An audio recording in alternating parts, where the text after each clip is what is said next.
네, 안녕하십니까. 티브로드 전주방송 파워 인터뷰의 박원기입니다. 안녕하세요. 이유진입니다. 네. 자, 전주에 살고 있는 우리의 눈이 아닌 외부에 있는 사람들이 전주라는 도시를 봤을 때는 어떤 느낌일까요? 우리 유진 씨는 이제 다른 지역에 살다 전주에 왔으니까 네. 어떤 느낌을 가지고 있는지 궁금하거든요. 특히 이제 아버님, 어머님 고향은 전라북도시잖아요. 네, 그렇죠. 부모님 고향은 정감이 있을 수 있으니까. 네, 부모님은 전라북도시지만 저는 서울에서 태어나서 줄곧 생활해 오다가 전주에 처음 왔는데요. 네. 굉장히 정감 있고 따뜻하고 또 사람들의 여유가 많다 이런 느낌을 받았습니다. 그래요? 네. 진짜로? 네, 정말요. 자, 이런 어떤 느낌이나 그런 어떤 생각뿐만이 아니라 이 시민들의 생활 속에 이런 것들이 고스란히 담겨져 있어야 그 도시가 가지고 있는 어떤 의미가 더욱더 강하게 되지 않을까 싶습니다. 자, 이런 도시, 그런 전주를 어떻게 만드느냐. 우리 김승수 시장 같은 경우에 민선 7기 이제 찬란한 전주 시대를 여겼다고 후원 장담을 했는데요. 한번 어떤 비전을 가지고 있는지 이야기를 들어보도록 하겠습니다. 오늘 김승수 시장 함께 했습니다. 반갑습니다. 네, 안녕하십니까. 일단 소감 한마디 해주시죠. 오늘 여러분들도 함께 하셨는데. 늘 벌써 시장 재선해서 1년 지났으니까 벌써 5년째를 맡고 있습니다. 부족한 점도 물론 있고요. 그렇지만 우리 전주가 세계적인 도시로 성장할 수 있는 무한한 가능성을 있는 곳이고 또 우리 시민들의 저력도 있다고 생각을 합니다. 부족하지만 열심히 우리 시민들과 함께 일을 하고 또 앞으로도 하겠습니다.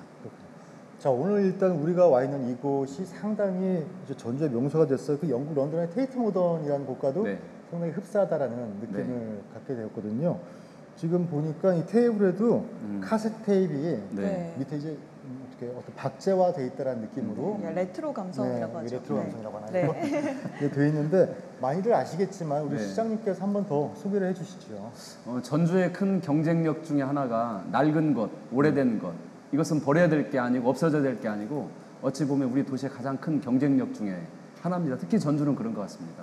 이 공간도 60년 전에 지어져서 굉장히 낡은 공간이었고 1980년도까지는 거의 한 500명 정도 근무했던 전주에서 가장 큰 기업 중에 한 곳이었습니다. 그러니까 카세트 테이프 만들었던 그래서 카세트 테이프 지금 맞습니다. 이 기억을 살리려고 그런 거죠. 사실은 이 공간이 이제 무려 작년 3월에 개관을 했는데 누적 방문객이 7만 명 정도 이르렀고 특히 이 공간에 외교 사절들도 굉장히 많이 왔고 그리고 또 김현미 장관님을 비롯해서 도시 재생 벤치마킹을 또 많이 오기도 하는 공간인데 이 공간을 다 없애고 새로운 건물 지었다면 많은 분들이 이 공간을 찾지 않을 것 같습니다. 그래서 전주의 기억과 흔적, 역사를 살려서 도시 재생을 한 거고 특히 이 공간을 주목하는 것은 바로 팔복동 주민들과 함께 만든 공간이기 때문에 그렇습니다. 주민들이 여기서 일을 하고도 계시고 또 주민들께서 커피 바리스타가 돼서 카페도 운영하시고 특히 놀라운 것은 도슨트가 됐다는 겁니다. 팔복동 주민들이 도슨트가 돼서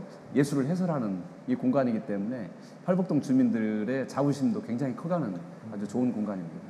네, 제가 전주에 와서 여기를 또 처음 와봤거든요.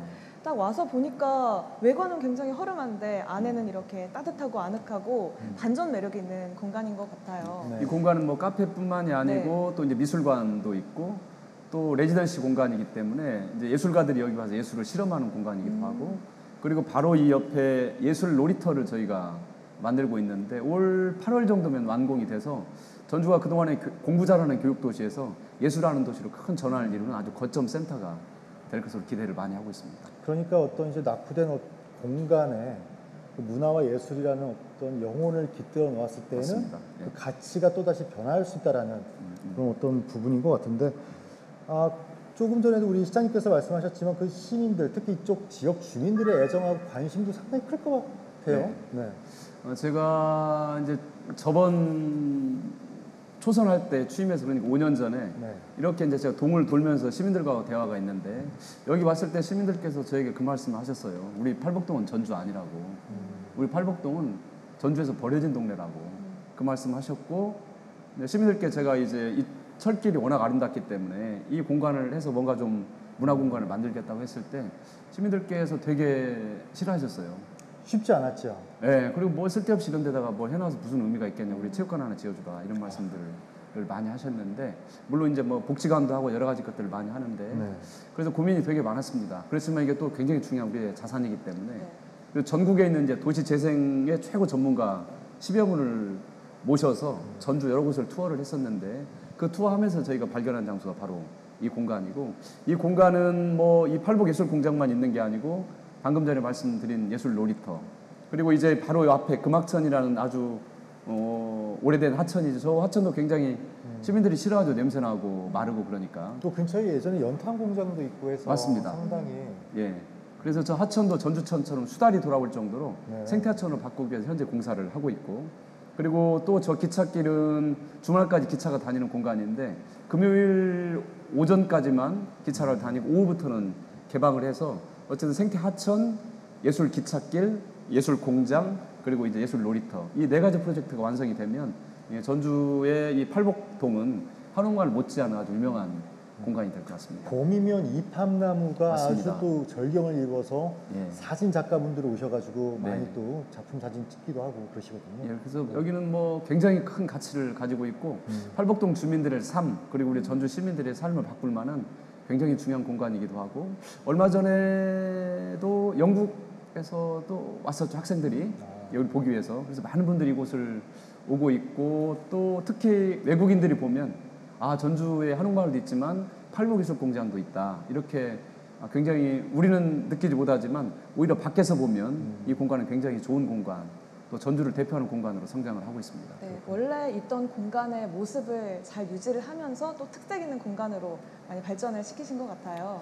네, 그런데 이런 팔복 공장 외에도 전주에 이런 성공적인 사업을 보고 다른 지자체에서 벤치마킹을 하는 사례가 많다고 하는데 대표적으로 어떤 사업들이 있을까요? 특히 이제 전주는 도시 재생 관련해서 뭐 전국적으로 굉장히 벤치마킹 대상이 되기도 하고 있고, 또 저희가 사회적 경제라고 그러잖아요. 자본주의는 경쟁에서 패하면은 쓰러지기 때문에 그런 거 말고 협동조합, 마을 기업, 사회적 기업 이런 거 해서 어쨌든 자본주의의 어려움을 극복해보자, 또 대한경제 모델링, 사회적 경제 쪽과 도시 재생 쪽을 많은 분들이 찾고 있는데, 지금 이 공간도 굉장히 많은 분들이 오고 계시고, 특히 시청 뒤에 선미촌이라고 있죠. 성매매 직결지.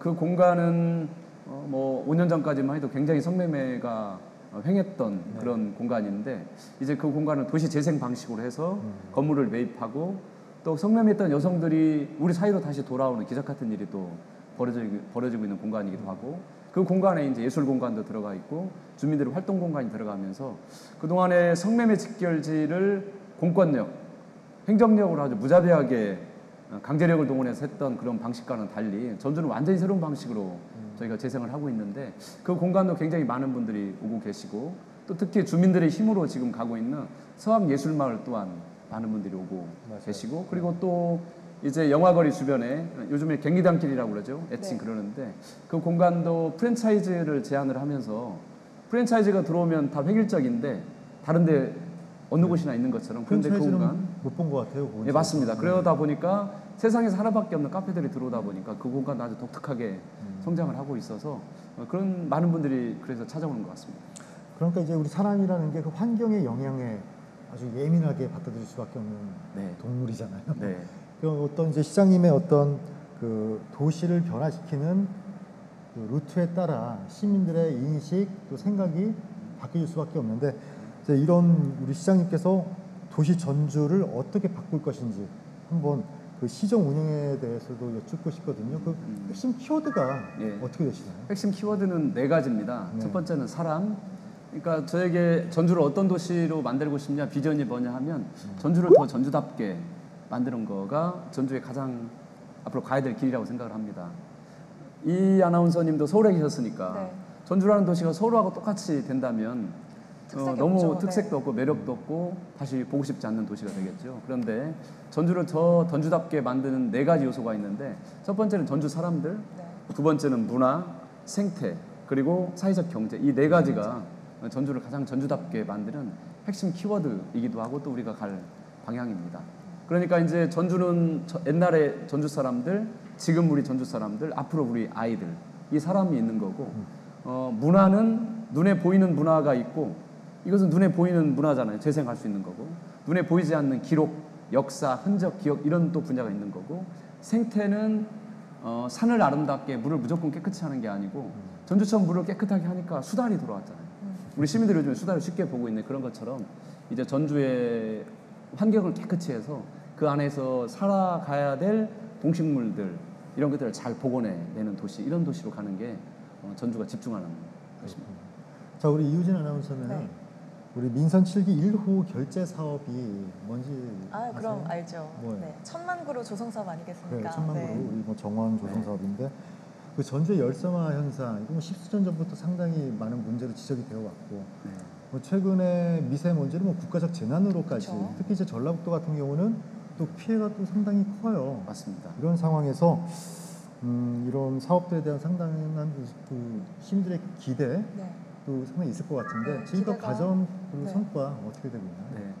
뭐 이제 이번 임기의 첫 번째 사업은 천만구로 정원도시가 첫 번째 결제고, 지난 임기 때는 전주에서 실제 밥을 굶고 있는 아이들이 있기 때문에 이 아이들의 아침을 챙겨주는 엄마의 밥상이라는 프로그램이 저희 첫 번째 결제였는데, 이 정원도시는 크게 두 가지 방향에서 고민을 하게 됐습니다. 방금 전에 말씀하신 대로 전주는 덥고 또 미세먼지가 네. 많고 전라북도가 그렇지만, 그런데 실제 전라북도가 대한민국에서 미세먼지 배출량은 2~3%밖에 되지 않습니다. 근데 저희가 우리 시민들이 잘못해서 그런 게 아니고 어쨌든 지형적 영향 때문에 우리는 뜨겁고 또 미세먼지가 많은 지역인데, 그 문제를 어떻게 해결해 볼까 이런 고민이 하나가 있었고, 뭐 두 번째, 뭐 요즘에 전주역 앞에 보면 천마중길 네. 나무들이 이제 많이 심어져 있는데, 그 나무와 또 곡선의 광장과 물, 이 공간하고 아무것도 없었던 이 여름에 저 두 공간을 보면 우리들의 마음이 어떨까. 지금 특히 저녁에는 많은 분들이 그 길을 걷고 있기도 하고 또 녹음이 우거져 있기 때문에 운전하시는 분들이 좀 불만도 있는 것도 사실이지만 상당히 좀 있어요. 예, 많이 있습니다. 근데 그 공간을 보면서 다른 걸 또 느끼거든요. 네. 그래서 이게 뭐냐면 시민들이 도시를 바라보면서 행복해지는 거, 이 도시 회복력, 위로받는 거, 이 정원 도시를 만들면 꽃과 나무와 숲과 자연을 보면서 싫어하는 사람은 사실은 거의 없죠. 인공적으로 만드는 것들은 호불호가 있지만 꽃을 보면서 싫어하는 사람이 어디 있겠습니까? 하나의 정원은 전주 전체를 정원으로 만드는 프로젝트는 그렇게 이제 우리 인간 감성에 비치는 게 하나가 있고, 두 번째는 방금 전에 지적하신 대로 열섬과 뭐 이런 것들을 이제 막아내는 그런 게 있는데, 뭐 시간이 얼마 되지 않았습니다만 많은 분들이 뭐 1,000그루가 넘게 좋은 나무들을 지금 기증을 해주셨고 1억 넘게 벌써 기부도 해주셨고, 또 요즘에 농협이라든지 또 예수병원, 뭐 한국은행 이런 데에서 앞에 정원 숲을 만드는 계획에 또 동참해 주셔서 본인들이 앞장서서 맞습니다. 예, 그래서 이미 이제 그 공간에는 아름다운 멋진 숲이 지금 만들어져 있습니다. 앞으로 이제 지금 시작입니다만 앞으로 뭐 이게 뭐 1, 2년 할 사업이 아니고 앞으로 10년도 가고 20년도 가야 될 텐데, 우리 아이들에게 어쨌든 정원처럼 멋진 도시 꼭 물려주고 싶습니다. 말씀하신 천마중길 같은 경우에는 기차를 타고 여행객들이 가장 처음으로 마주하는 전주의 모습이잖아요. 그렇죠. 이렇게 첫인상이 굉장히 중요한데, 저도 딱 전주에 저희 시험을 보러 오면서 딱 내렸을 때 첫인상이 굉장히 좋더라고요. 네, 그래서 물론 미세먼지나 열섬 현상 이런 부분에 미치는 영향도 있겠지만 미관적으로도 참 의미가 깊은 것 같습니다. 그뿐만이 아니라 이제 그 공간을 살려내는, 우리가 일종의 우리 몸이 아플 때 침을 놓는다고 그러잖아요. 도시 침술이라고 그러는데 도시도 이제 그런 핵심적 공간을 만들면서 그 주변에 아픈 공간이 살아나는 거죠. 요즘에 상권도 살아났고 주민들도 뭔가 좀 바꿔보자 이런 의지도 생겨났고, 이게 어느 정도 자리를 잘 잡으니까 정부에서도 우리 전주역 새로 짓겠다 해서 이제 곧 설계가 끝나는데, 그렇죠. 그러면 전주역도 바뀌고, 또 천마중길 주변에 양쪽에 폐허된 유흥업소가 있었는데 그것도 이번 문재인 정부 도시재생 뉴딜 사업에 확정이 돼서 250억 정도 투자가 되기 때문에 거기가 이제 새로운 전주역, 주변의 도시재생, 천마중길 이 세 가지 요소로 아주 새로운 전주의 성장 거점이 될 것 같습니다. 그러니까 조금 전에 그 민선 7기 시정 운영의 핵심 키워드가 이제 4가지라고 얘기하셨는데 네. 그 6기에서의 첫 번째 결제 사업은 사람이었다면 네, 민선 2기 이제 두 번째 재선을 하셨을 때는 네. 이제 생태 네, 자유 이제 첫 결제 사업을 하신 거예요. 네. 자, 우리 이제 전주를 하면 빼놓을 수 없는 곳이 하나 네, 있어요. 그럼요. 바로 이제 한옥마을이거든요. 이 1,000만 관광객을 이제 맞이하게 된 한옥마을이지만 이게 우리 김승수 시장님 혼자만의 네. 결과물은 아니에요. 그럼요. 김한주 시장님, 예. 전 시장님, 송하진 예. 전 시장님 예. 두 분의 근데 또 다 공통점, 도지사를 하셨어요. 네. 이제 우리 김승수 시장님까지 행정의 어떤 일관적인 예. 정책적인 부분들이 있었기 때문에 가능한 건데, 예. 그나마 그 전때 두 시장님들과 예. 어떤 다른 결로 내가 한옥마을에 있어서 정책을 가지고 왔다라고 자부할 수 있는 게 있다라면 어떤 것들이 있습니까? 맞습니다. 전주가 자랑하는 게 이제 한옥마을, 그리고 전주천, 네. 또 탄소산업.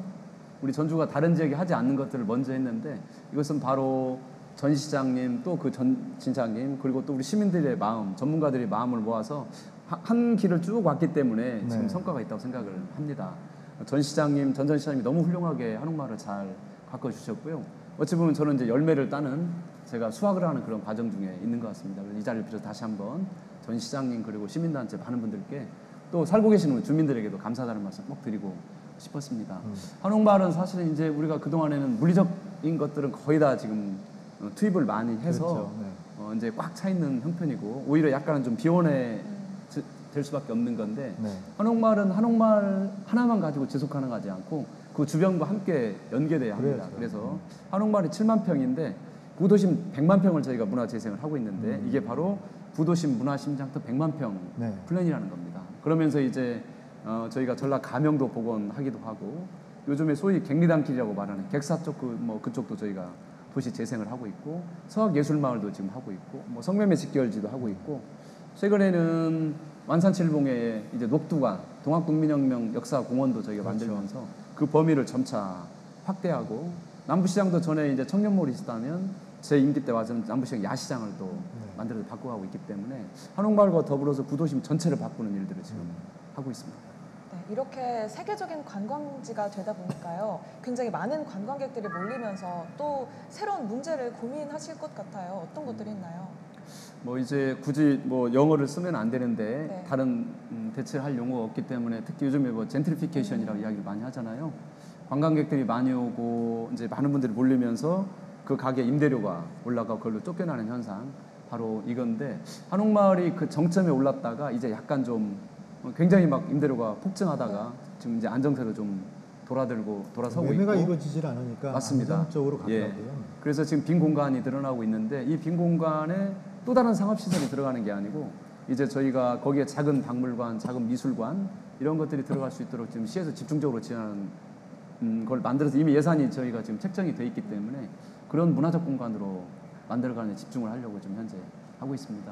그리고 이제 요즘에 오버 투어리즘이라고 너무나 많은 분들이 와서 도시가 망가지는 현상이 전 세계적으로도 많이 일어나고 있고, 우리 전주도 약간 그런 기미가 있기 때문에. 근데 너무 고마운 것은 우리 행정이 주도를 해도 잘 되지 않습니다. 그런데 요즘에 한옥마을의 비빔 공동체라는 주민 스스로 협의체가 만들어져서 비빔 공동체가 아주 잘 운영되고 있기 때문에, 그걸 통해서 이제 한옥마을도 새롭게 태어나지 않을까 그런 기대를 하고 있습니다. 아시아? 구도심 아시아 문화심장터 100만 평 플랜. 100만 평. 예. 그 사업이 정말 획기적으로 세계적으로 된다라면 전주라는 도시가 대한민국을 대표하는 관광 도시가 되지 않겠습니까? 이런 콘텐츠, 이제 체류형 관광 시대를 여는 것도 상당히 중요하잖아요. 지금은 그냥 머물렀다 가는, 그냥 통과하는 어떤 도시였는데. 이제 체류형 관광지로 가기 위해서는 가장 중요한 게 콘텐츠죠, 사실은. 네. 근데 앞서 말씀드린 대로 전주는 이미 미국의 CNN, 그리고 영국의 더 가디언지, 일본의 NHK, 중국의 CCTV, 최근에는 중동의 더 에스콰이어지, 그리고 호주의 트러블로 많은 세계적인 언론에서 전주를 집중하고 있고, 어찌 보면 그게 우리 시민들의 일상인데, 전주의 일상인데 세계적인 언론에서 집중하는 거 보면 이미 전주의 일상이 세계적인 거다, 저는 이렇게 자부를 하고 있고, 또 우리가 그런 자부심을 가져야 된다고 생각을 하고 일상적인 있습니다. 콘텐츠가 세계화가 되어 있다 벌써. 맞습니다. 전주의 수준이, 문화예술 수준이 굉장히 높고, 또 대한민국 전체 도시 중에서 문화 지수가 단연 1위입니다. 전주가 전국 평가에서. 그렇기 때문에 우리가 생각하는 것보다 전주는 이미 상당히 수준에 올라와 있는데, 우리 시민들께서는 아직은 느끼지는 못하지만, 저는 분명히 전주의 이런 공간들, 전주의 음식들, 전주 사람들, 전주의 문화와 예술, 이런 것들이 이미 굉장히 높은 수준에 와 있다고 생각하고, 그 컨텐츠가 제일 중요하다고 보고요. 그 컨텐츠를 가지고 우리가 뭘 할 거냐, 이런 게 고민이죠, 이제. 그런데 전주는 이미 그런 과정 중에 와 있고, 이제 컨벤션까지 지어진다면 아마 대규모 학회라든지 또 대규모 회의를 저희가 충분히 유치를 할 수가 있고, 종합경기장에 컨벤션이 지어질 텐데, 그게 또 획기적 기회가 될 거라고 생각을 합니다. 그러니까 이제 전주다움이라는 게 어떤 전통과 문화를 가지고 시작을 했다라면, 이제 이번에는 그 정책적인 부분을 한번 이야기를 드려볼게요. 그 통합 돌봄을 이제 시행한다고 밝혔어요. 이제 초고령 사회를 맞이하는 상황에서 이제 강하게 정책적인 드라이빙이 필요한 때인데 지금 어떻게 진행이 되고 있는 건가요? 통합돌봄은 대한민국 복지의 굉장한 전환점이 되는 게 통합돌봄인데 네. 오늘 방청객에도 이제 우리 시민들 많이 와 계시는데요. 굉장히 슬픈 용어가 하나 있습니다. 사회적 입원이라는 게 있는데 사회적 입원. 내가 몸이 진짜 아파서 도저히 밖에 생활을 할 수 없어서 병원에 입원하는 게 아니고 나를 돌볼 사람이 없기 때문에 어쩔 수 없이 병원에 입원하는 경우가 있습니다. 예를 들면 이제 연세가 드신 우리 어머님이 병원에 갔어요. 어떤 분 도움을 받아가지고. 그랬더니 의사 선생님께서 일주일에 한 번씩 앞으로 10번 정도 오시면 건강을 완전히 되찾을 수 있습니다. 그런데 나를 병원에 10번 동안 데려다 줄 사람이 없는 거예요. 그래서 서울에 있는 자식한테 전화해가지고 병원에서도 앞으로 10번 오란다 매주. 그러니까 자식이 어떻게 할 수가 없으니까 어머니 10번 데려갈 사람이 없으니까 차라리 돈 드릴 테니까 그냥 병원에 입원하십시오. 이렇게 해서 병원에 입원을 하는 거죠. 병원에서 내가 이제 몇 개월 치료하다가 나서서 나와야 되는 퇴원을 해야 되는데 퇴원하고 나면 몇 개월 동안 비워뒀던 집을 비워두니까 집도 망가져 있고 또 음식도 당장 해줄 사람이 없고 하다 보니까 계속 병원에 그냥 계시다가 요양병원에 가셔가지고 나중에 생을 마감하는 이게 바로 사회적 입원입니다. 그래서 통합돌봄은 사회적 입원이 아니고 진짜 우리 시에 있는 한의사들, 의사, 우리 행정 많은 분들이 다 나서가지고 병원에도 모셔다 드리고 병원에서 퇴원하면 집도 고쳐드리고 또 음식도 저희가 배달해 드려서 병원에서 생활하는 게 아니고 내가 살고 있는 집에서 살게 하는 것 이게 바로 통합돌봄인데 우리 정부가 이렇게 통합돌봄을 가장 잘할 수 있는 도시들을 경쟁을 해가지고 선정을 했는데 우리 전주가 뭐 거의 가장 최상위 수준으로 저희가 준비가 돼 있어서 대한민국의 어르신들을 돌보면 통합돌봄 도시로 저희가 선정이 돼서 현재 지금 그걸 진행을 하고 있습니다. 네. 굉장히 중요한 일입니다. 통합돌봄. 네, 그런 통합돌봄 이런 복지정책 같은 경우에는 무엇보다 예산이 굉장히 중요할 텐데요. 네. 사실 이런 문제는 정권이 바뀌면 갑자기 중단되거나 이런 경우도 종종 있는 것 같아요. 그렇죠. 어떻게 생각을 하시나요? 맞습니다. 뭐 이런 복지정책뿐만이 아니라 우리 시민들, 국민들께서도 이게 선출직 이제 리더가 바뀌거나 정권이 바뀌면 또 바뀌는 거 아니냐 이렇게 그런 우려도 있는 것도 사실인데 통합돌봄은 이미 굉장한 시대적 화두고 패러다임이 바뀌는 일이어서 많은 분들이 공감을 하고 있는데 그동안 저희도 고민을 많이 해왔거든요, 사실은. 근데 말씀하신 대로 예산 이런 걸 저희가 뒷받침을 못했는데 이 통합돌봄 이 패러다임은 아마 뭐 전 세계적으로 가야 될 길을 저희 가는 거기 때문에 뭐 정권이 바뀐다고 해서 그러진 않을 것 같습니다. 너무 중요한 일이기 때문에 그렇습니다. 예산 확보는 항상 뭐 중요한 정책에 있어서의 가장 최관건이죠. 예, 얼마 전에 이 통합돌봄 때문에 유은혜 교육부총리 사회장관 회의라고 해서 유은혜 교육부총리 그다음에 보건복지부 장관 뭐 법무부 국토부 차관 이런 분들하고 저희 단체장들 몇 분 회의를 했었는데 정부도 더 예산을 투입을 더 많이 할 거고 지속적으로 하겠다 이런 약속들은 공언했기 때문에 이 분야 예산 확보는 건 어렵지는 않을 것 같습니다. 그렇군요. 자 얼마 전에 그 주택법 시행령이 네. 이제 일부 개정안에 전주시 정책이 반영되는 일이 있었는데 그럼 국가법에 전주시의 정책이 개입이 된 거예요. 그렇죠? 네, 맞습니다. 설명 좀 해주세요. 지금 뭐 집값이 요즘에 떨어지는 것도 굉장히 걱정이고 또 새로운 집 지었을 때 분양가가 너무 올라가는 것도 똑같이 다 그러니까 집값은 떨어져도 문제이고 너무 올라도 올라가도 문제이고. 문제입니다. 예, 그래서 네. 굉장히 어려운 게 바로 이 네. 주택 정책인데 이제 몇 해 전에 전주가 새로운 아파트들이 전주시에서 공영 개발한 아파트에서 분양가가 너무나 이제 천정부지로 그랬었죠. 솟는 거예요. 근데 분양가는 시장이 뚝딱 정하는 게 아니고 분양가 위원회라는 데가 있는데 위원회에서 정하는데 저희가 생각하는 것보다 훨씬 더 많이 올라가고 또 전부는 아니지만 일부 위원들이 그럴 수 있다고 생각을 해요. 건설사하고 같이 동조해서 분양가를 로비를 받기도 하고 분양가를 더 올리고 그런 게 저희가 추정컨대 분명히 있는 것 같아요. 그래서 이건 안 되겠다. 그렇게 해서 분양가를 심해하는 위원들은 서명을 해라. 내가 이 자리에서 발언하는 것은 다 공개를 하고 완전히 투명하게 다 공개할 테니까 그걸 동의하시는 분들만 심사위원으로 들어와라. 그렇게 해서 저희가 이제 전국에서 거의 처음으로 분양가 심사위원들을 할 때 그걸 이야기했고 또 그분들 했던 걸 다 녹취해가지고 저희가 다 공개를 하다 보니까 무려 분양가가 13% 정도 하락이 있어서 김현미 장관께서 그걸 굉장히 주목한 거예요. 어느 모 방송에 중앙방송에서 굉장히 긴 프로그램이 다른 데는 못하는데 전국에서 유일하게 이걸 분양가를 잡는 도시가 있다. 그게 바로 전주다. 이 프로그램을 보시고 힘들었잖아요. 네, 근데 힘들었죠. 굉장히 힘들었죠. 네. 그래서 장관께서 저에게도 직접 말씀도 하시고 또 공개적인 장소에서 전주를 칭찬하면서 국가의 모델 그렇게 완벽히 투명하게 하는 공개하는 모델을 지금 국가가 지금 가져가가 준비를 하고 있습니다. 네, 그리고 사회적 부동산 중개업소라는 것도 있던데 이거는 또 어떤 내용인가요? 예, 앞서 말씀드린 한옥마을 임대료가 막 폭증하기도 하고 또 아파트 값이 막 올라가기도 하고 여러 가지 이 사회 부동산 문제, 이 도시개발 이런 문제 그 중에 핵심 하나가 부동산 중개업입니다. 부동산 중개업 하시는 분들이 담합하거나 그렇게 해서 그렇죠. 기획하면서 땅값을 올릴 수도 있고 여러 가지 것들이 있는데 예를 들면 제가 아무리 한옥마을에서 값싸게 임대료를 하고 싶어도 한쪽에서 워낙 높이 올라가면 그걸 보고 우리 마음이 흔들리잖아요. 아, 저는 저렇게 비싼데 나는 이렇게 싸게 받아? 이런 분들이 있는 거죠. 근데 전주의 부동 중개업소가 1665개소입니다.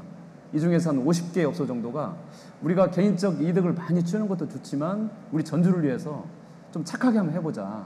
이렇게 해서 한 50개 정도 부동산 업소가 이제 해서 이분들과 함께 폭리를 취하지 않고 지역을 생각하면서 어떻게 우리가 한번 착하게 부동산 임대업을 해볼까 이런 분들이 지금 나서주고 계시기 때문에 그분들을 통해서 저희가 어쨌든 이 임대료 이런 것들이 폭증하는 걸 잡을 수 있도록 최선을 다하겠습니다. 그분들이 어떤 선도적인 구심적 역할을 하게 된다라면 그분들이 이제 양화를 구축해 나가는 거잖아요. 맞습니다.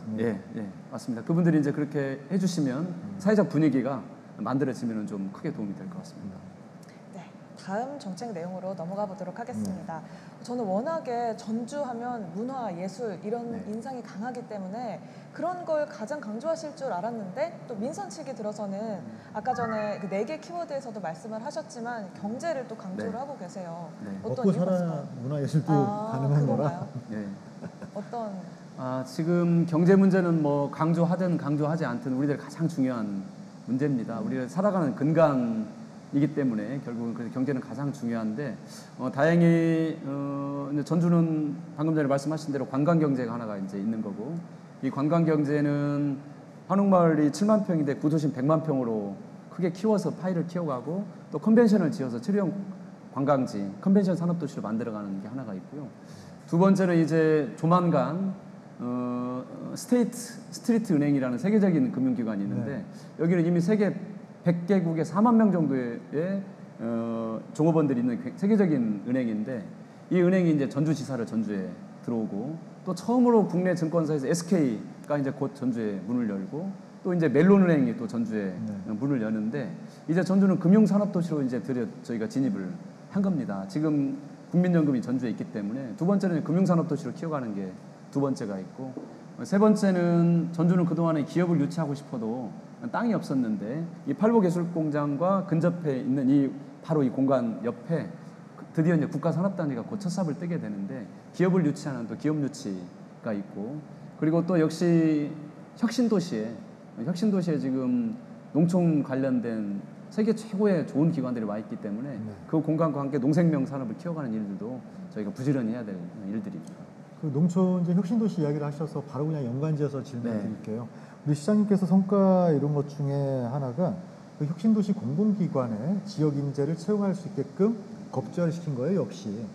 이건 비단 전라북도 지역뿐만이 아니라 전국적으로 혁신도시에 있는 기관들은 이거 전국적인 사례잖아요. 어떻게 이거 상당히 결기가 강하게 추진하신 거거든요. 사실은 혁신도시가 그러니까 서울의 수도권에 있는 뭐 110개가 넘는 기관들이 10개 지역으로 다 내려와서 그 지역을 혁신하고 그 지역에 있는 대학과 기업과에서 그 도시를 경쟁력 있게 만들어내는 거 이거는 굉장한 일이죠, 사실. 그렇죠. 어찌 보면은 서울에 있으면은 정부가 국가를 운영하는데 효율적이긴 하지만 국가의 효율성보다는 대한민국 전체가 골고루 잘 살아야 된다는 지방 균형 발전의 가치가 훨씬 더 커서 그 기업들이 다 내려온 거죠, 사실은. 그런데 혁신도시 기관들이 내려왔는데 기관들 건물하고 사람만 내려와오고 있으면 아무 의미가 없잖아요. 우리 지역 인재를 채용을 해줘야죠. 그래서 지역 인재를 계속 좀 채용해 주십시오 이렇게 이야기를 했는데 아직 우리 지역에는 좋은 인재들이 없어서 채용할 수가 없다 이런 굉장한 반발이 있었던 것도 사실입니다. 그렇지만 그럼 인재를 저희가 키워야죠, 대학하고 해서. 그래서 제가 4년 전쯤에 전국에 있는 혁신도시 협의회 회장을 했는데 지역 인재 35%까지를 반드시 지역에서 다니는 고등학생이나 지역에 있는 대학에서 선발을 하겠다 이 공약을 했었는데 이제 문재인 대통령께서 대통령 후보 시절에 마지막 전주에 오셨을 때 그때 이제 건의를 했고 대통령께서 약속을 지켜주셔서 현재 법으로 이제 혁신도시들은 전라북도에 있는 혁신도시 공공기관들은 전라북도에 있는 인재들을 30%까지를 의무적으로 채용을 할 수 있는 법이 만들어졌기 때문에 꼭 전라북도가 아니라 전국적으로 맞습니다. 이제 다른 지역도 자기 지역 인재들을 채용하는 게 대부분 아무래도 서울에서 인재들이 대부분 다 오기 때문에 뭐 서울 인재도 다 우리 그 젊은이들이지만 지역이 더 훨씬 기회가 적기 때문에 지역의 기회를 더 주자 그런 의미에서 30%가 이제 만들어졌고 특히 공공기관 이런 데가 젊은 친구들이 취업하고 싶은 거의 1순위에 해당되기 때문에 굉장히 좋은 일자리들입니다. 이 양질의 일자리의 30%를 우리 전라북도 젊은이들이 줄 수 있는 기회가 만들어진 거죠. 이제.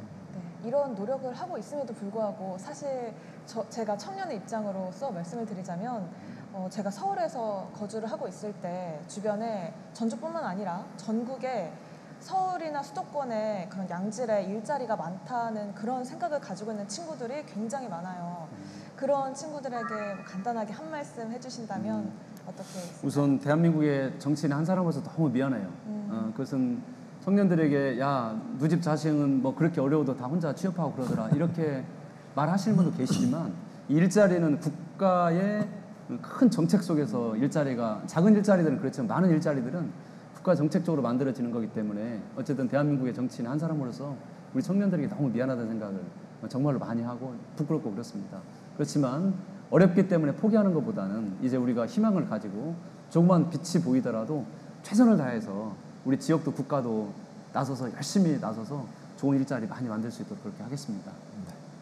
자, 이제는 약간 뜨거운 감자일 수 있는 전주시의 어떤 묵은 혈안들에 대해서 우리 시장님의 어떤 허심탄회한 말씀을 들어보고 싶은데 이제 민선 6기에서 7기 넘어오면서 종합경기장 개발 계획이 변경이 됐어요. 이제 그런 어떤 사회적인 합의나 논쟁들이 상당히 커져가는 상황에 애초에 그 시장님이 애초 취임하실 때 그 전라북도 현 송화진 지사가 추진하고 있던 계획대로 그냥 갔으면 오히려 그 5년이라는 공백이 또 줄어들지 않았겠느냐라는 지적들도 하고 있거든요. 어떻습니까? 이와 관련해서? 이제 처음 저 오기 전에 계획은 종합경기장 땅을 롯데에게 이제 주는 거죠. 이제 다 주는 거였나요? 네, 완전히 주는 겁니다. 완전히 주는 거였고 그 당시에 제가 후보 시절에 이번 말고 이제 5년 전 후보 시절에 대기업의 땅을 주지 않겠다. 특히 종합경기장은 현재 전주 전체를 보면 가장 중심에 있는 공간이기 때문에 이 공간을 시민들에게 돌려드리겠다 이렇게 약속을 했고 두 번째는 오늘 이 공간이니까 훨씬 더 이해가 쉬울 것 같습니다. 많은 분들께서 시장이 무슨 저 야구장, 저 육상경기장 저 오래된 공간을 뭐라고 저렇게 아끼려고 그러냐.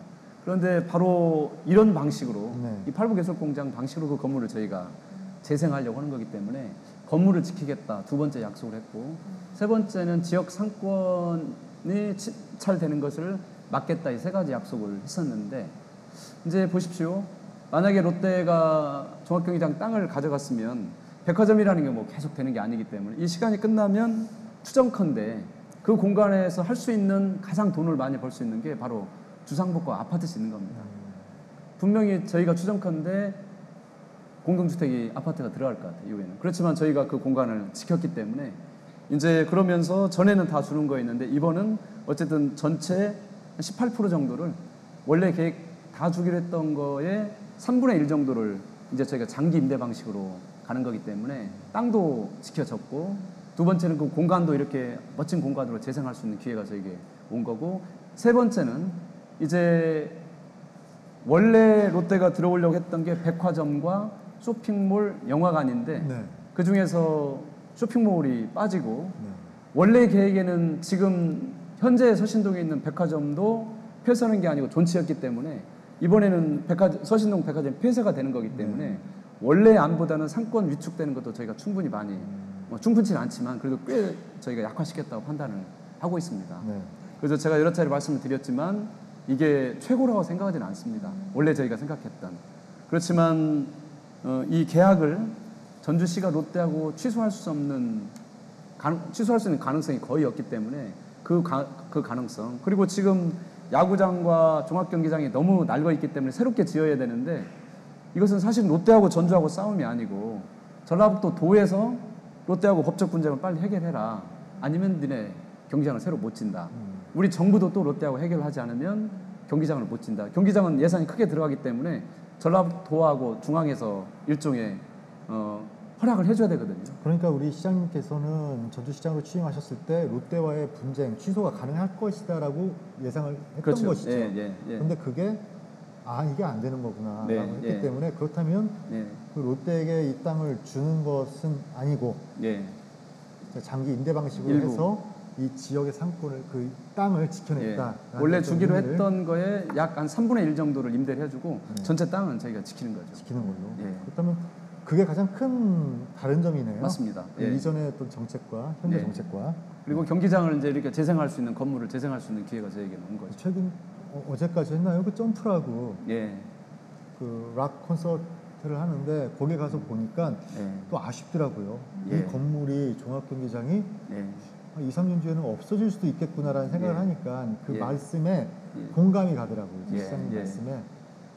그래서 거기에는 이제 호텔, 컨벤션, 방금 전에 이야기한 수만 명 모일 수 있는 대규모 공연장, 뭐 상업시설, 뭐 하여튼 전주와 관련된 지금 서울에 동대문 플라자라고 동대문 구장이 있었는데 정말로 많은 분들이 후회하고 계세요.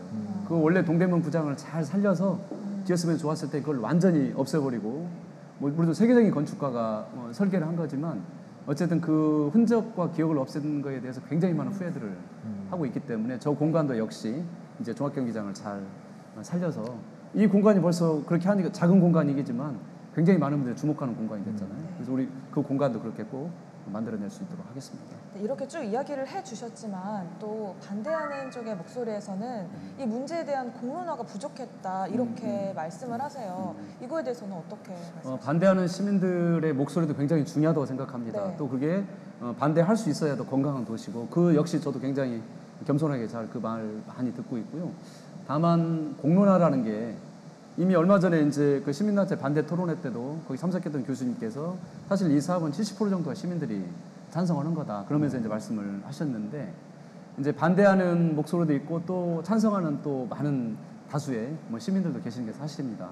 그렇지만 공론화라는 것은 그때 2012년도에 처음 시작할 때 이 사업을 할 건지 말 건지는 그때 공론화를 했어야 되고 지금은 전주시가 롯데하고 전라북도 도하고 또 중앙정부하고 이 3자하고 계속 협상을 해야 되는 과정 중에 있기 때문에 이 협상 과정을 시민들에게 다 공개하면서 이걸 정할 수는 없는 거죠. 그것은 협상 자체가 안 되기 때문에 실제 서울에 있는 많은 분들은 어떻게 롯데를 상대로 전주시가 그만큼 협상을 잘 해내냐 이렇게 칭찬하시는 분들도 많이 있습니다. 근데 협상 자체가 이제 시민들에게 다 공개하면서 할 수 있는 게 아니기 때문에 그런 불가피한 점이 있고 대방향이 이제 만들어졌기 때문에 앞으로 시민들과 앞서 말씀드린 대로 이제 이렇게 세부적인 사항들을 다 이제 수없이 많은 논의를 거쳐서 이걸 만들어 가야 된다고 생각을 합니다. 다만 지금 롯데하고 만들어진 게 일종의 이제 협의 과정에서 공문이 왔다 간 겁니다. 롯데하고 계약이 끝난 게 아니고 앞으로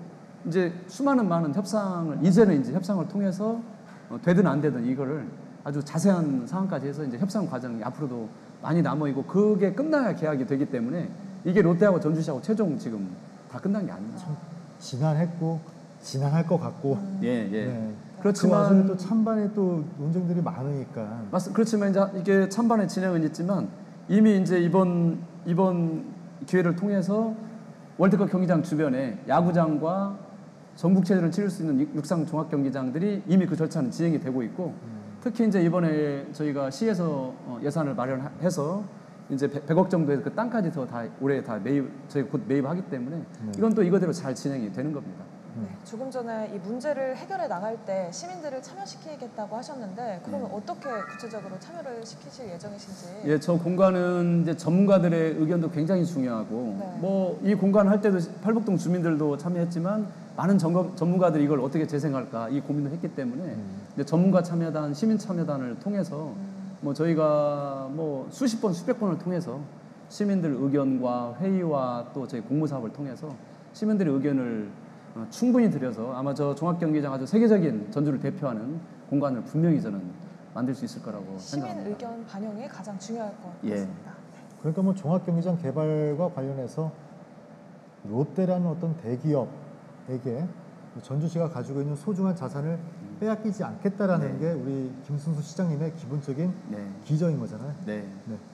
자, 여기에 종합경기장하고 함께 또 따라 붙는 쌍둥이처럼 붙는 게 바로 그 대한방직 부지터 개발과 관련해서도 시민들의 찬반 논쟁이 가열찹니다.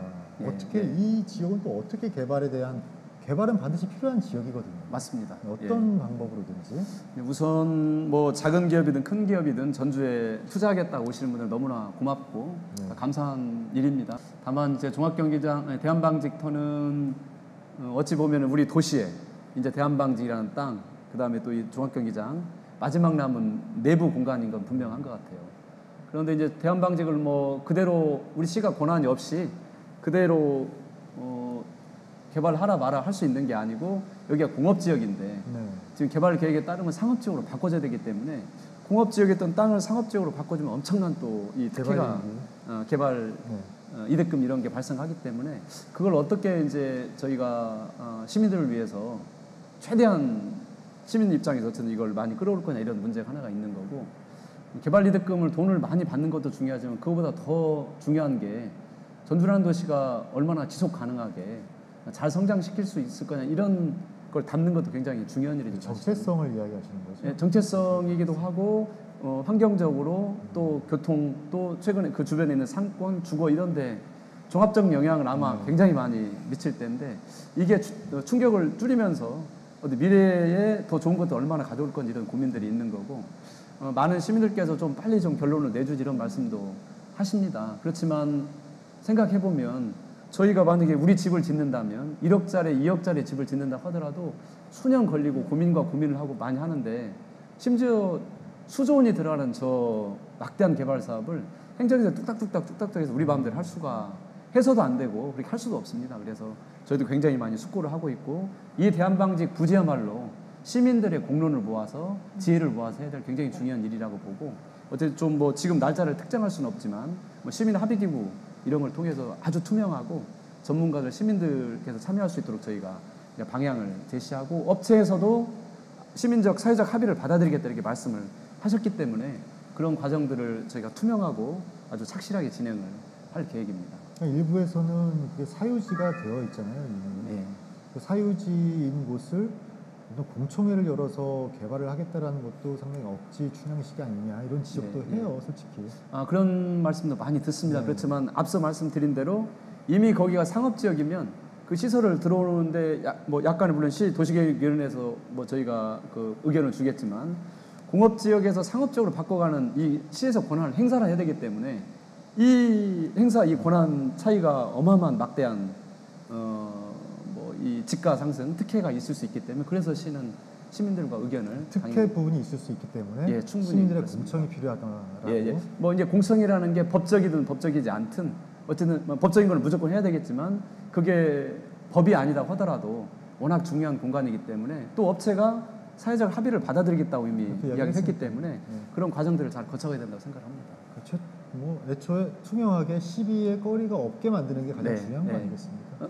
그리고 역시 지금 서부 신시가지 교통난 이런 것들이 이미 지금 발생돼 있는데 거기에 또 막대한 시설이 들어오면 당연히 교통난이 발생을 하고 그 피해는 결국은 시민들에게 고스란히 돌아가는 거기 때문에 당연히 그런 공론화 과정을 거쳐야 된다고 생각합니다. 네, 이렇게 찬반 논란이 있는 문제들 물론 해결하기는 어렵지만 부디 지혜롭게 앞으로 해결해 나가는 모습을 기대해 보도록 하겠습니다. 그렇게 하겠습니다. 네, 그럼 다음으로 민선 7기 방향으로 넘어가 볼 텐데요.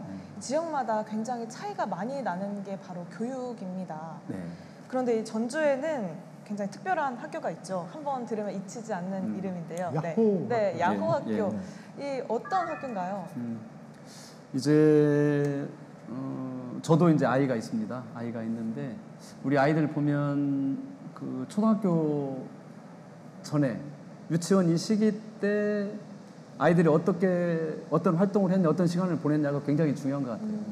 그래서 이 유년기가 유치원 이 시기가 초등학교를 준비하는 시기가 아니고 인생 전체를 준비하는 시기고 초등학교 이 시기가 중학교를 준비하는 시기가 아니고 인생 전체를 준비하는 굉장히 중요한 공간인데 이때 공부는 이제 학교에서 다 가르치는 거지만 그거 말고 우리 전주시가 해야 될 일이 뭘까 이 고민이 굉장히 많았습니다. 그래서 전주가 이제 세계적인 우리가 아동 친화 도시를 지향을 하고 있는데 아동 친화 도시의 이름을 한번 만들어 보자. 그래서 공모를 했는데 애들이 야호 산에 올라가서 소리 지르는 이 야호. 그래서 이 아동 친화 도시 전체 우리 정책명이 야호입니다.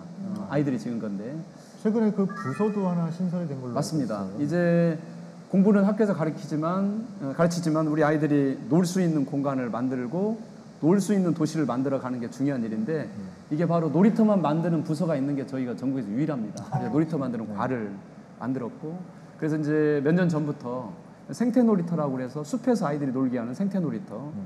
전주가 도서관이 전국에서 인구 대비 가장 많은 도시 중에 하나인데 이 도서관을 요즘에 아이들이 가면 혼나잖아요. 떠든다고. 엄마 아빠도 불안하고. 그래서 도서관 11개를 책놀이터로 지금 다 바꿔가고 있는데 이 책놀이터.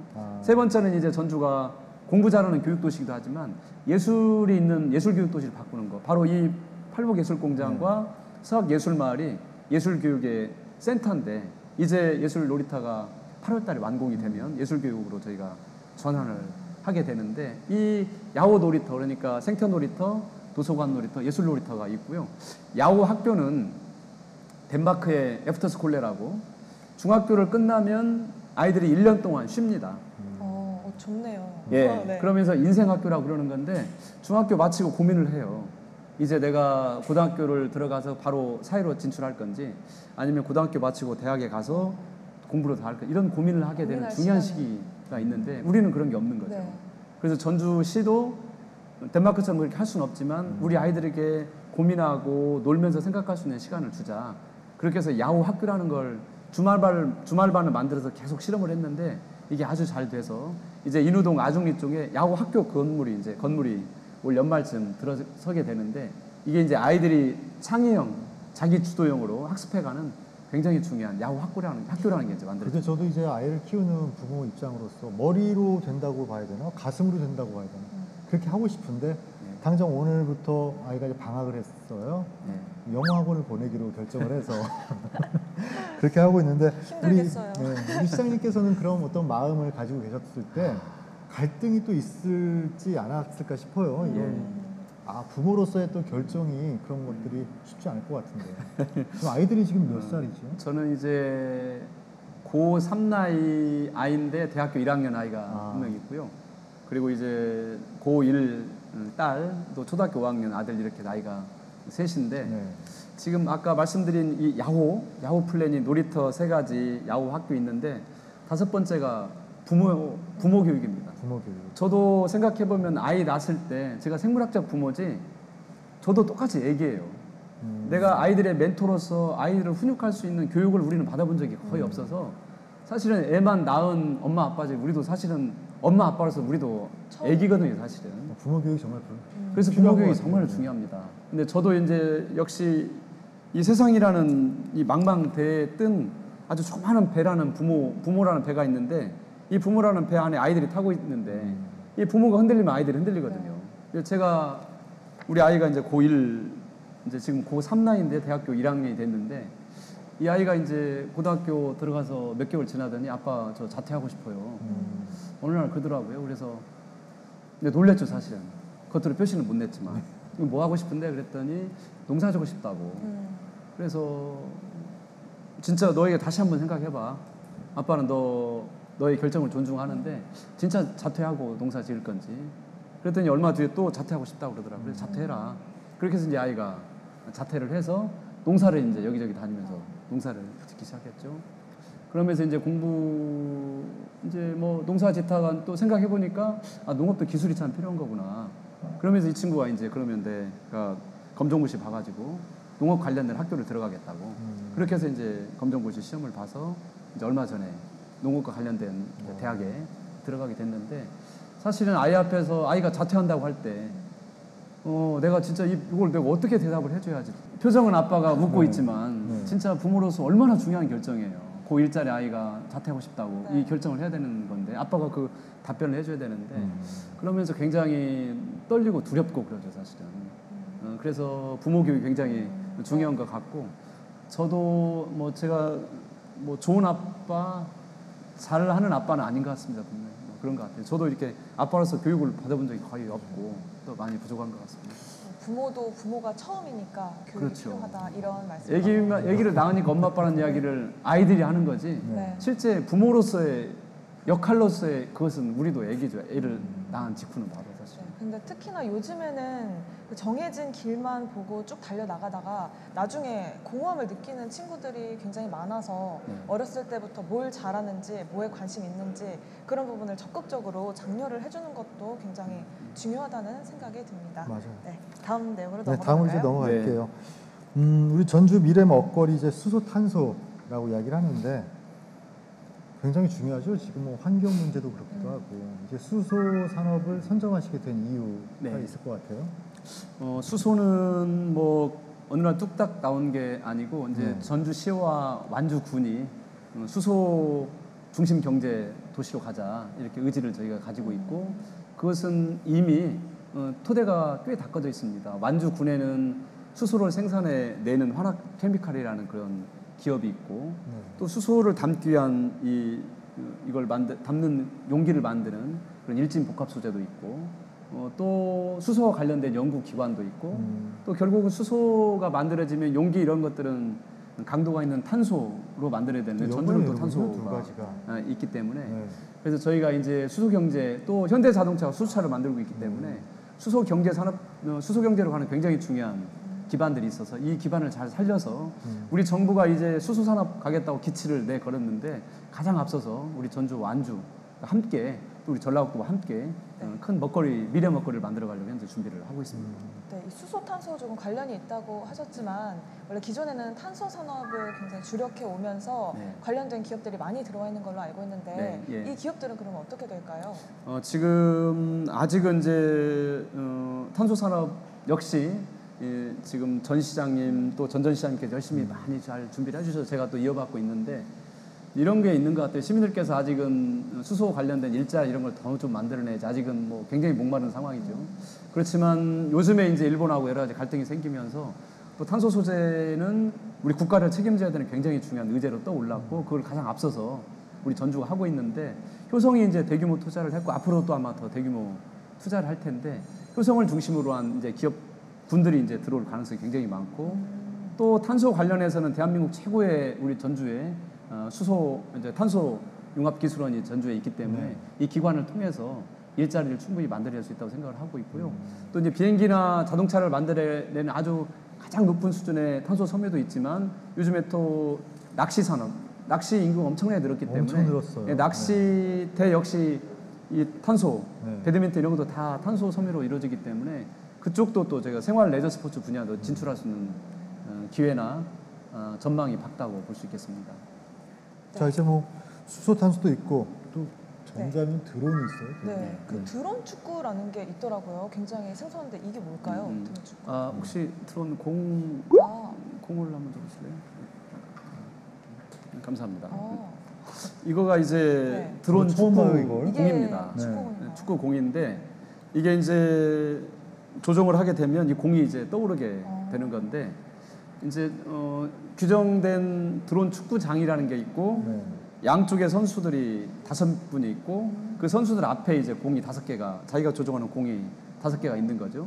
그러면 이제 시작이 되면 이 5개의 공이 서로 상대방에 있는 골대가 준비되어 있는데 하늘에 농구대처럼 이렇게 돼 있으면 거기에 이제 골대가 있는데 그 안으로 들어가는 게임입니다. 거기도 물론 골키퍼도 있고 이제 있는데 뭐 공격도 있고 뭐 이제 그 방어하시는 분들 많이 있는데 이 공 5개가 떠서 이제 이렇게 상대방 골대로 들어가서 골을 많이 넣는 팀이 이기는 건데 이 드론 축구를 전주가 전 세계 최초로 저희가 발명을 해서 없던 걸 만들어낸 거잖아요. 그렇죠. 없던 걸 만들어낸 겁니다. 그러니까 드론을 만드는 일들은 뭐 대부분 뭐 4차 산업도시 이야기를 하면서 대한민국에 있는 모든 도시들이 AI, IoT, 뭐 3D 드론 많이 하는데 드론 제조는 드론을 만들어내는 것은 이미 중국이 워낙 앞서 있기 때문에 뭐 세계 원톱이기 때문에 따라갈 수가 쉽지 않고 우리가 전주는 다른 길을 가자. 그렇게 해서 우리 전주가 처음으로 이제 캠틱과 함께 우리 전주시가 드론 축구라는 걸 만들었는데 이미 대한민국의 드론 축구팀이 200개 팀이 만들어졌고 현재 일본, 말레이시아, 중국, 영국에 우리 전주시에서 만들어낸 이 드론 축구팀이 창설이 됐기 때문에 우리 전주가 이제 세계 드론 척구의 종주국이죠. 그냥 축구는 잉글랜드가 종주국이지만 우리 전주시가 이제 종주국을 만들었고 이미 일본으로도 드론 공을 저희가 20만 불 이상 또 수출을 했기 때문에 드론이 단지 놀이뿐만이 아니라 산업으로서 항상 굉장히 잘 성장을 하고 있고 그래서 중앙정부에서도 굉장히 많이 지금 우리 전주에 대해서 드론 산업 관련해서 많은 지금 관심을 가지고 있습니다. 이 볼은 항상 떠 있기만 한 건가요? 아니죠. 이거를 움직여가지고. 그렇죠. 이제 드론을 조종하게 되면 그때부터 이제 떠서. 그러니까 드론 산업에서 이제 어떤 조종도 상당히 중요한데 축구를 함으로써 조종 실력을 크게 늘릴 수 있는 거잖아요. 맞습니다. 네. 맞습니다. 굉장히 중요한 대목이시고요. 생길 수 있겠네요. 이제 이 드론 요즘에 이제 드론 전투 많이 네. 생겼습니다. 우리 정부의 국군에. 네. 그래서 이제 우리 친구들이 여기서 드론 조종을 하는 친구들이 아주 고도로 드론 그렇죠. 기술을 발달한 친구이기 때문에 이 친구들이 이제 방송 장비 또 들어가고 네. 사진 촬영도 하고 또 재난이라든지 드론이 굉장히 많이 필요한데 그 사람들을 만들어내는 이제 인재를 저희가 키워가는 굉장히 중요한 일이기도 합니다. 그래서 저희가 2025년도에 세계 드론 월드컵을 전주에서 하자. 전 세계에 있는 드론 팀들이 전주에 와서 이제 게임을 저희가 지금 그 비전을 가지고 하고 있는데 그러다 보면 드론을 가지고 하는 레저 스포츠도 발달하지만 앞서 말씀드린 대로 드론 공이 팔려나가고 유통 회사들이 만들어나고 드론 경기장을 또 저희가 지어주기 때문에 드론 산업적으로 일자리나 경제 쪽으로도 많이 확장될 수 있는 가능성이 있습니다. 일단 중요한 게 가성비가 좋아야 되잖아요. 맞습니다. 산업이라는 게 가성비가 있어야지. 맞습니다. 어떻습니까? 현재는 이 공이 뭐 50만 원, 60만 원 정도 하는 굉장히 사실은 비싼 공입니다. 이 공이 이제 아무리 부딪혀도 깨지지 않는데 그것은 바로 전주가 자랑한 탄소 섬유를 저희가 입혔기 때문에 이 공은 내구성도 있고 말씀하신 대로 그렇지만 이제 너무 비싼 게 또 흠입니다. 그래서 이제 그렇지만 다량으로 또 저희가 생산하게 되면 이제 가격도 좀 더 훨씬 더 저희가 다운을 시킬 수 있을 것 같습니다. 그렇군요. 자, 이제 한번 특례시 이야기를 해볼게요. 자, 우리 전주 특례시 지정 범국민 서명운동이 70만을 넘을 정도로 상당히 뜨거운 어떤 성원을 받았습니다. 어떻게 진행이 되고 있어요? 가능하죠? 긍정적으로 봐도 되죠? 예, 지금 열심히 하고 있고요. 네. 1987년도에 광주가 광역시가 됐는데 그 당시 광주 광역시하고 전주하고 시 예산 차이가 229억 그러니까 230억 정도밖에 차이가 안 났는데 그래도 거기가 조금 더 많았던 건가요? 그렇죠. 광주가 많았죠. 그 당시 230억 정도. 그런데 지금은 광주하고 전주가 3조 9천억 차이가 납니다. 너무 차이가 많이 나죠. 네. 그게 바로 광역시 효과입니다. 네. 우리 정부가 굉장히 많은 예산을 지역으로 분배를 하는데 다른 기준이 없으니까 광역시도 중심으로 하거든요. 그런데 전남은 전남 몫으로 가져가고 또 전남 안에 있는 광주 몫으로 또 가져가고 그러는데 이번에 이제 정부가 광역시 시대는 끝났고 100만 넘는 도시들이 있습니다. 수도권의 수원, 용인, 고양, 또 경남, 창원 이 100만 넘는 도시들을 광역시까지는 아니지만 하여튼 굉장히 많은 권한을 주는 특례시라는 이름으로 특례시를 만들겠다 이렇게 발표를 해서 또 이번에 전주가 광역시 이 특례시가 되지 못하면 상대적 격차가 또 더 벌어지게 되는데 그래서 전주가 이제 작년 연말부터 반발을 시작했고 그동안 광역시가 없어서 모든 통계에서 뒤떨어져 있는데 경제산업적으로 보면 그래서 광역시가 없는 전북과 충북, 전주와 청주를 특례시 해달라 요청을 했는데 처음에는 전혀 관심이 없다가 그랬어요. 이제 전주는 65만이긴 하지만 그래도 전주 말이 맞다. 균형발전 차원에서 전주 해야 된다. 청와대라든지 우리 부처라든지 많은 분들이 동의해 주셔서 잘 가고 있었는데 국회가 이제 수개월 동안 공전 상태로 공전을 하면서 전주가 이제 될 것 같은 거예요. 많은 다른 도시들 보니까. 그런데 우리도 50만이 넘는데 우리 전주처럼 해달라고 하지? 그러면서 50만 넘는 대한민국에 있는 모든 도시들이 우리도 다 해달라 하면서 그냥 법을 만들고 들고 일어나니까 정부가 이제 난감해진 거죠. 좋은 건가요? 나쁜 그래서 절대 좋은 일은 아니죠. 원래 정부는 100만 넘는 도시들하고 전주, 청주, 또 성남 이렇게 7개 정도 뭐 해볼까 이런 마음을 먹었었는데 지금은 이제 너무 많아지니까 이걸 어떻게 하지? 그럼 이번에 그냥 100만만 가고 나머지는 나중에 할까? 이런 여러 가지 고민들을 하면서 굉장히 어려워져 있는데 어쨌든 이제 그 공은 국회로 넘어와 있고 국회에서 그럼에도 불구하고 100만 넘는 도시들을 하고 전주, 청주, 뭐 성남 이 정도 해야 된다. 성남은 97만이기 때문에 그러면 정염은 이제 정부는 받을 수밖에 없기 때문에 이 국회 단계로 진입해 있는 이 상황 하여튼 저희가 최선을 다하고 있습니다. 네, 또 일부에서는 이런 상황에서도 지금 이야기하고 이런 있어요. 이야기가 있습니다. 돈의 14개 시군에 교부되는 예산이 있지 않습니까? 그런데 이게 전주시에만 집중이 되다 보면 전주만 너무 팽창이 되고 또 오히려 다른 곳들은 축소되는 그런 우려의 목소리도 있는데 그런 것도 어떤가요? 있고 또 지금 뭐 장수군 같은 경우에서는 또 특례군을 지정해달라고 네, 또 예. 이야기를 해요.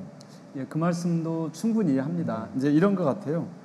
전라북도 전체 중에서 우리가 균형 발전 어떻게 할 거냐? 아니 대한민국 전체 중에서 어떻게 우리 전라북도가 잘 성장해서 균형을 맞출 거냐?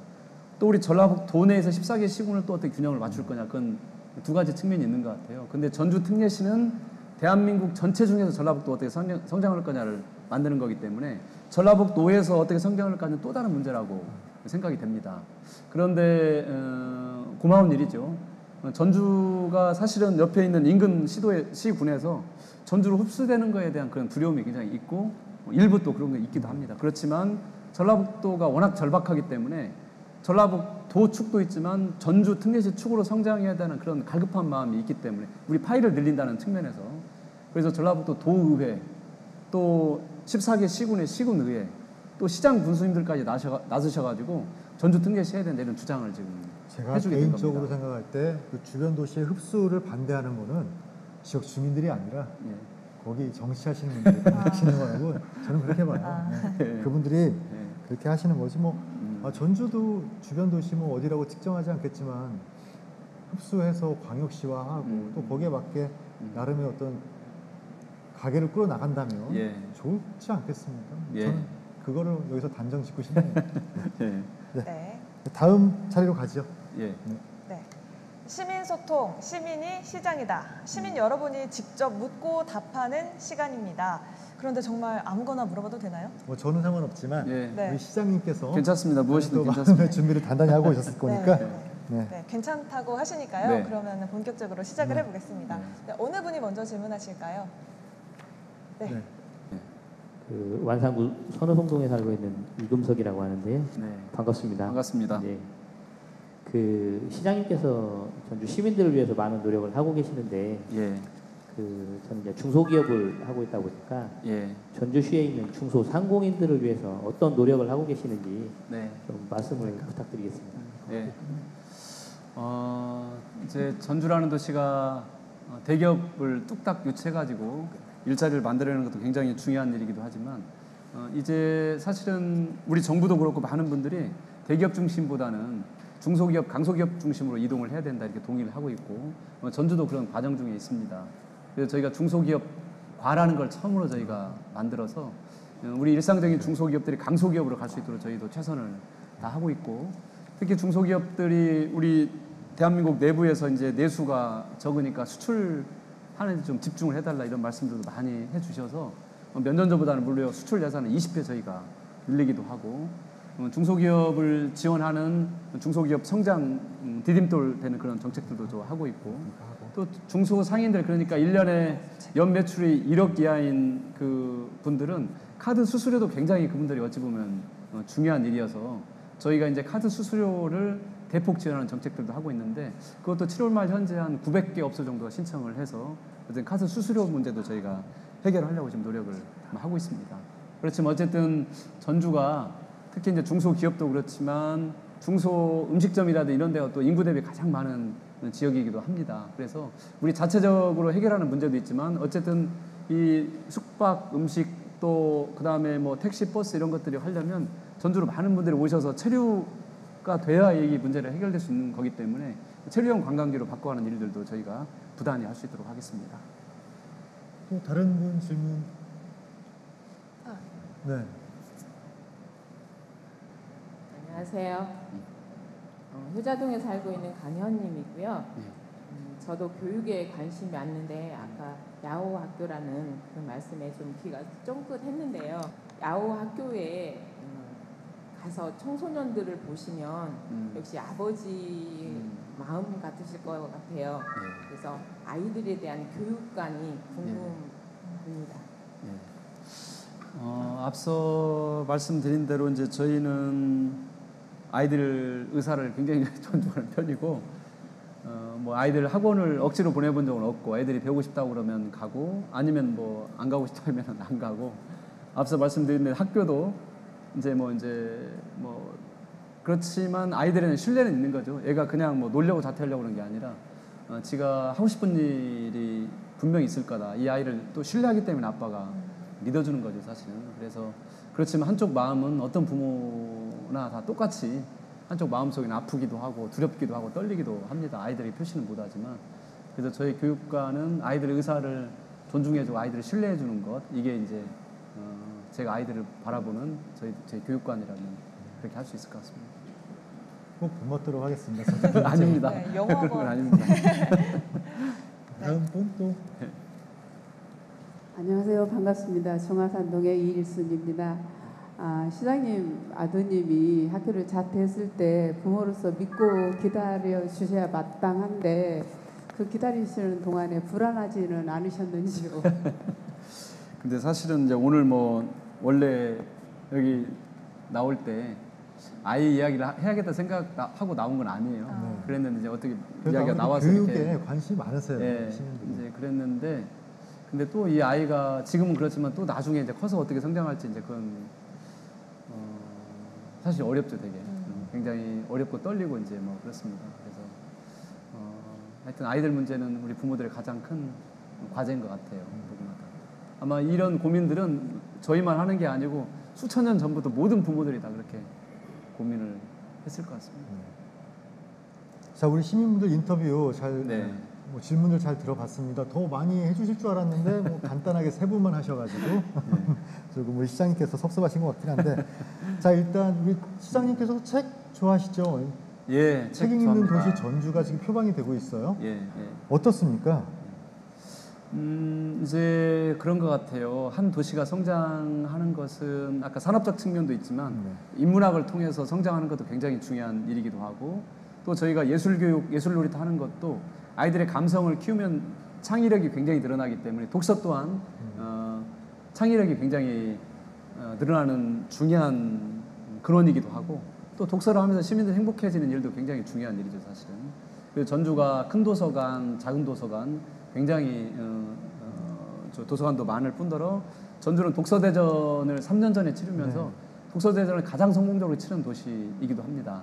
그래서 전주가 지금 우리 자체 사업으로 독서대전이라는 걸 매년 하고 있는데 어찌 보면 책을 하면 책을 읽는 독자들만 생각할 수 있지만 책을 출판해 내는 출판사가 있고 책을 쓰는 저자가 있고 책을 빌려주는 도서관이 있고 책을 파는 서점이 있고 또 책을 읽는 동아리 이 분들을 다 모아서 전주라는 도시가 책으로 동력이 되는 도시를 만들어보자.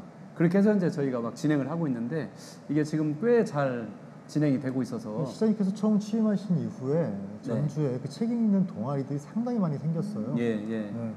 이거는 뭐 시장님의 본래 가지고 있던 독서에 대한 어떤 가치 본인이 독서를 좋아하시기 때문에 이게 가능한 거 아니겠어요? 저는 이제 도서관 정책, 뭐 작은 도서관 지원 이런 정책들을 하지만 우리 시민들의 책 읽는 수준이 시장을 훨씬 뛰어넘는 것 같습니다. 뭐 정말 우리 시민들께서 스스로 책에 대한 많은 관심을 가지고 계셔서 동아리들도 많이 늘어나고 있고 앞서 말씀드린 대로 그동안 어찌 보면 도서관은 어른들의 전유물처럼 됐었는데 아이들이 갈 수 없었는데 아이들이 갈 수 있는 도서관으로 저희가 다 바꿔가고 있고 특히 13세에서 17세까지 이 아이들 낀 세대라고 저희가 통칭 그렇게 하는데 여기저기 갈 수 없는 이 아이들을 위해서 특히 요즘에 이제 곧 연말쯤 중화산 도서관이 개관을 하는데 중화산 도서관은 굉장히 큰 공간이 13세에서 17세 그 아이들의 전용 또 도서관이 만들어지기 때문에 아이들부터 어르신까지 전 세대를 다 아우르는 전주의 책 읽는 도시 정책은 우리 시민들께서 자부심을 가져도 좋을 것 같습니다.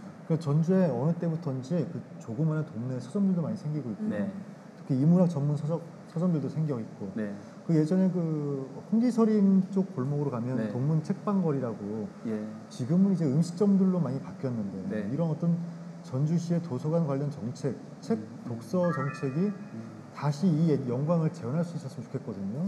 예, 뭐 이제 세상 흐름이라는 게 억지로 저희가 할 수 있는 건 아니지만 동문사거리 쪽에 헌책방들도 많았고 전주의 인문학을 대표하는 중요한 거리였는데 지금 지적하신 것처럼 서점들이 거의 다 사라져서 얼마 남지 않았습니다. 그래서 지금 동문거리를 책 중심으로 해서 이걸 어떻게 살려나갈까 위원회가 꾸려져서 거기서 많은 분들이 현재 좀 고민을 하고 있어서 꼭 옛날에 그런 인문학적인 거리가 될 수 있도록 저희가 최선을 다할 거고, 특히 요즘에 재밌는 것은 독립서점들이 이제 작은 동네 서점들이 또 생겨나기 시작했고, 특히 선미촌에 물결서사라는 전주시의 책방이 만들어졌는데, 거기에는 예술가들, 그러니까 사진하시는 분들, 영상, 화가, 또 그 문인 이런 분들이 7분의 또 젊은 청년들이 서점을 운영하고 있는데 뭐 물결서사라고 그러는데 거기도 아주 재밌게 잘 운영이 되고 있습니다. 물결서사라고 서점의 이름이 상당히 또 의미가 있을 것 같아요. 네, 예, 예. 그 공간을 한번 꼭 가셔보셔도 좋을 것 같습니다. 아주 작은 공간이긴 하지만. 하겠습니다. 네. 네. 네. 또 최근에 제시한 게 관광 트램입니다. 네. 과거에 경전철 사업이 무산된 바가 있는데 이 경전철과 관광 트램 다른 건가요? 예, 지금 최근에 이제 제가 한 달 전쯤 발표를 했습니다. 한옥마을 트램을 도입하겠다고. 이제 그것은 전주 전체하고도 중요한 일인데, 전주 전체를 지금 아중 호수를 지금 저희가 재생하고 있는데, 호동골 쓰레기 매립장 그 공간을 생태적으로 만드는 이 큰 섹터가 하나, 이 큰 공간이 하나가 있고, 전주역 중심으로 한 또 천마주길 그 공간이 있고, 그다음에 에코시티, 동물원 권역, 팔복예술공장 이 권역, 혁신도시 권역, 그다음에 이제 종합경기장과 법원 검찰 권역, 한옥마을 권역 이렇게 있는데, 한옥마을의 중요한 컨텐츠 중에 하나가 바로 트램입니다. 그런데 이 트램은 전에 경전철은 이제 전주 전체의 교통 문제를 해결하는 거였고, 이번 트램은 이제 한옥마을 중심으로 구도심에 있는 관광 트램이기 때문에 이게 뭐 전주 전역을 다 다니는 건 아니지만 이제 한옥마을의 중요한 컨텐츠로 트램이 들어가게 되고, 트램은 전 세계 한 400개 도시에서 이미 진행을 하고 있고, 하늘에 뭐 이렇게 전선이 있어가지고 그걸 동력으로 삼아서 다니는 게 아니고, 이런 그 선이 전혀 없이 연료 전지로 다니는